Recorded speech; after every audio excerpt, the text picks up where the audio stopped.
নেপালে ভয়াবহ আকস্মিক বন্যায় নিখোঁজের সংখ্যা বেড়ে দাঁড়িয়েছে প্রায় ১,৪০০ জনে। এর মধ্যে প্রায় ৮০০ জনই বিদেশি নাগরিক। ভয়াবহ স্রোত ও ধ্বংসস্তূপে এখনো পর্যন্ত ১৬৫ জনের মরদেহ উদ্ধার করা হয়েছে। তবে উদ্ধার অভিযান যত এগোচ্ছে ততই বাড়ছে প্রাণহানির আশঙ্কা। ভতিকোশি নদীর পানি হঠাৎ বেড়ে যাওয়ার পর নেপালের উত্তরাঞ্চলীয় সীমান্তবর্তী রসুয়া জেলায় এবং সীমান্তের ওপারে চীনের তিব্বতে নেমে আসে ভয়াবহ আকস্মিক বন্যা। বৃহস্পতিবার নেপাল ও তিব্বতের সরকারি কর্মকর্তারা জানিয়েছেন, দুই অঞ্চলে নিখোঁজের সংখ্যা বেড়ে দাঁড়িয়েছে প্রায় ১,৩৮৪ জনে।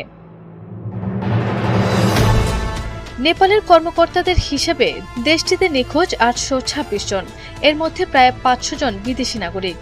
নেপালের পর্যটন বিভাগ জানিয়েছে, নিখোঁজ বিদেশিদের মধ্যে ১৭৭ জন ভারতীয়, ৬৩ জন যুক্তরাষ্ট্রের, ৩৪ জন অস্ট্রেলিয়ার, ৩৩ জন ব্রিটেনের এবং ২৫ জন কানাডার নাগরিক রয়েছেন। আরও কয়েকটি দেশের নাগরিকও নিখোঁজ রয়েছেন। এদিকে বন্যার পর কাদা, পাথর ও ধ্বংসাবশেষের স্তূপ থেকে নেপালে এখনো পর্যন্ত ১৬৫ জনের মরদেহ উদ্ধার করা হয়েছে। পুলিশের মুখপাত্র আবি নারায়ণ কাফলে জানিয়েছেন, নতুন করে তল্লাশি শুরু হওয়ায় মৃতের সংখ্যা আরও বাড়তে পারে। অন্যদিকে চীনের রাষ্ট্রীয় টেলিভিশন সিসিটিভি জানিয়েছে, তিব্বতের গিং জেলায় নিখোঁজ রয়েছে ৫৫৮ জন, তাদের মধ্যে ২৬০ জন বিদেশি নাগরিক। সেখান থেকেও ৩ জনের মরদেহের খবর পাওয়া গেছে। ভয়াবহতার চিত্র ধরা পড়েছে বিভিন্ন যাচাইকৃত ভিডিওতে।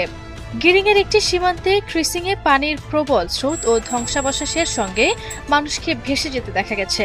আর ভাটির দিকে সেই স্রোত নেপালের বাড়িঘর, সড়ক ও বিদ্যুৎ প্রকল্পে ব্যাপক ধ্বংসযজ্ঞ চালিয়েছে। নেপালের এই ভয়াবহ বন্যায় এখনও নিখোঁজ শত শত মানুষ। তাই উদ্ধারকারী দলগুলোর অভিযান যতই এগোচ্ছে ততই বাড়ছে স্বজনদের উৎকণ্ঠা এবং আরও প্রাণহানির আশঙ্কা।